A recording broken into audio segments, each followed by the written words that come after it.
Babu if you don't mind నీకు ఏం అవుతావు అని కోరితే స్టూడెంట్ అన్నాడు. అతను ఏం చెప్పాడంటే, సార్ 6, 5, 4, 3, 2, 1, 0 అన్నాడు. ఇదేంద్ర అంటే కౌంట్ అని చెప్పాడంటే 6 మీన్స్ నాకు 6 డిజిట్స్ శాలరీ సార్, అంటే 6 అంకెల జీతం, ₹1,00,000 జీతం కావాలా. 5 నేను వారానికి 5 రోజులు పనిచేస్తా, 2 days రెస్ట్ తీసుకుంటా ఫ్యామిలీతో. చూడు సార్ ఎంత మంచి కోరిక.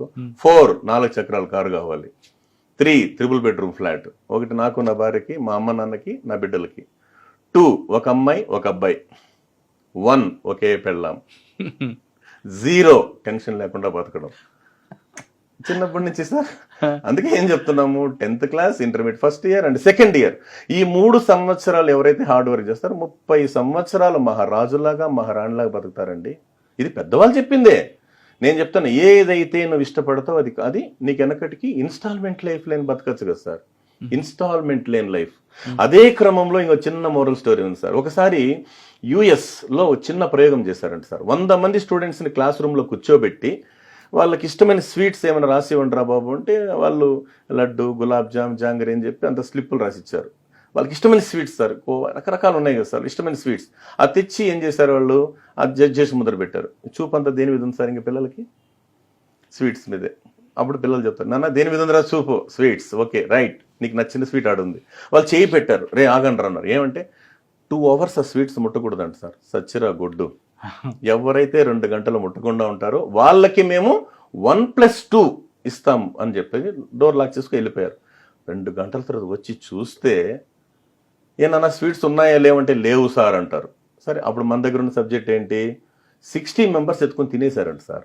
ఓహో, వాళ్ళు ఇచ్చే స్వీట్స్ కోసం మేము ఎదురు చూస్తుంటామని. 40 ఉన్నారు కదా సార్ బ్యాలెన్స్, దాంతో 30 members ఈ పక్క ఆ పక్క గిల్లుకొని తిన్నారంట. రిమైనింగ్ 10 వాళ్ళు స్వీట్ టచ్ చేయలేదంట సార్.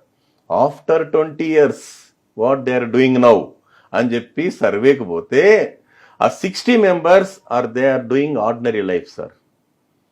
ఆ 30% గిల్లుకొని తిన్నటువంటి వాళ్ళు government salary and corporate salary.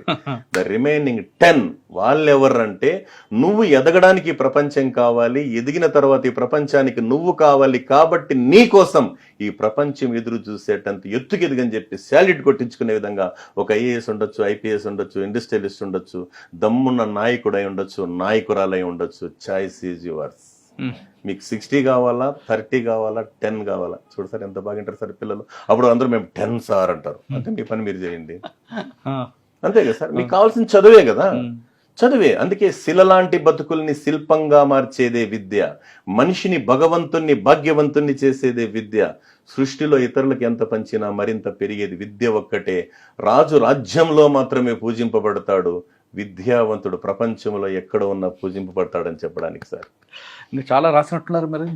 అంటే ఉన్నాయి సార్, చెప్పండి. అందులో బాగా నచ్చింది చెప్పండి. బాగా నచ్చింది స్వచ్ఛ భారత్కి సంబంధించి హైదరాబాద్లో ఉన్నటువంటి విశ్రాంత ESI అధికారి శ్రీ KL కామేశ్వరరావు గారు సార్. ఆయన 2 lines రాస్తారు, అవి హార్ట్ టచింగ్ ఉంటాయి సార్. ఆయన రాసింది ఏంటి, బలహీనతకు అందమైన పేరు హాబీ, హాబీ ఒక్క ముళ్ళ గులాబీ.